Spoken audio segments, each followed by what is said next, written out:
কোনো একটা সময় ছিল ফেসবুকের ভিডিও আপনি ভাইরাল হয়ে যেত। সেটা 2008 সালের কথা বলতেছি। তখন কোনো ব্লগার ছিল না, কেউ যে ভিডিও তৈরি করবে, নিজেকে প্রেজেন্টেশন করবে, তেমন কোনো মানুষ ছিল না। এখন 2026 ব্রো, এখন হলো হাড্ডাহাড্ডি লড়াই। তো এই হাড্ডাহাড্ডি লড়াইয়ের ভিতরে আপনি কিভাবে ভিডিও ভাইরাল করবেন সেই টিপসটি আপনাদেরকে বলে দিচ্ছি। ভিডিওটি স্কিপ করবেন না, খুব মনোযোগ সহকারে শুনবেন। প্রথমত আপনাকে যে কাজটা করতে হবে, আপনি যে পেজ বা আইডিটা খুলবেন মনিটাইজেশন পাওয়ার জন্য, আপনাকে আগে তৈরি করে নিতে হবে যে আপনি কোন বিষয়ে কথা বলতেছেন, বা আপনি কোন বিষয়ে আপনাদের অডিয়েন্সকে বলবেন, বা আপনি কোন ভিত্তিক ভিডিওটা তৈরি করবেন, আগে সেটা ঠিক রাখুন।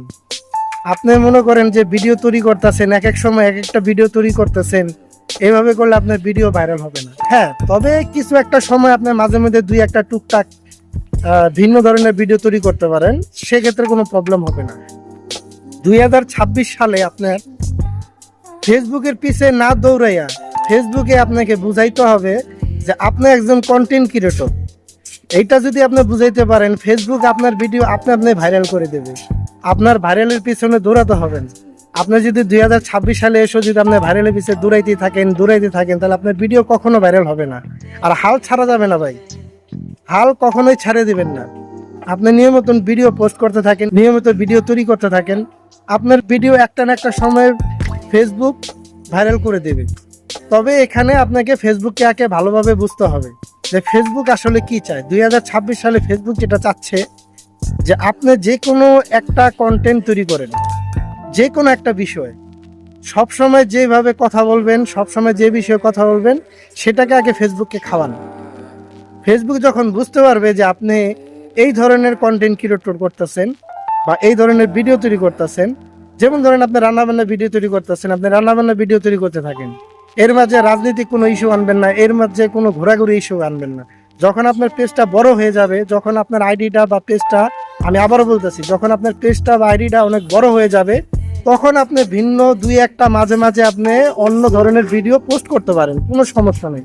কিন্তু যখন আপনার আইডি বা পেজটা ছোট থাকবে, তখন আপনি চেষ্টা করবেন যে কোনো এক বিষয়ে কথা বলতে, যে কোনো এক বিষয়ে ব্লগ তৈরি করতে।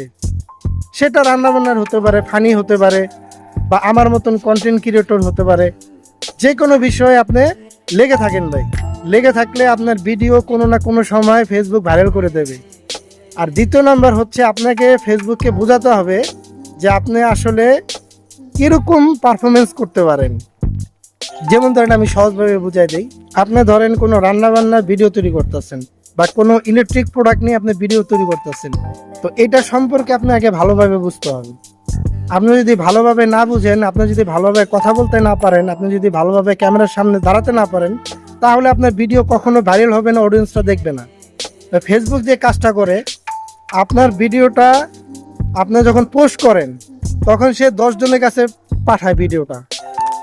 যে অডিয়েন্সরা আপনার ভিডিওটা কিরকম দেখে, কিরকম লাইক কমেন্ট করে, কিরকম শেয়ার করে, এটা সে পর্যবেক্ষণ করে। তো এই পর্যবেক্ষণ করার পরে সে যখন বুঝতে পারে যে 10 জন অডিয়েন্স আপনার ভিডিওটা ঠিক মতন দেখছে, কোনো টানাটানি করে নাই, সোজা মনে করেন দেখে আপনাকে লাইক কমেন্ট করছে, আপনার ভিডিওটা শেয়ার করছে, আপনাকে ফুলের ভালোবাসা দিছে, এভরিথিং ইজ ওকে, যখন দেখে তখন সে আরো 100 জনকে পাঠায়।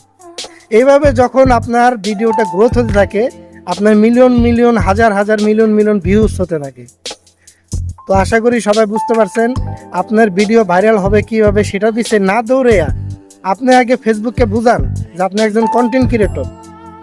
তো আশা করি সবাই বুঝতে পারছেন। যদি ভিডিওটা ভালো লেগে থাকে তাহলে অবশ্যই একটু লাইক করবেন। কোনো কিছু জানার থাকলে অবশ্যই কমেন্ট বক্সে জানাবেন। যদি বেশি ভালো লেগে থাকে, আমি জোর করব না, যদি বেশি ভালো লাগে থাকে তাহলে একটা শেয়ার করে দেবেন।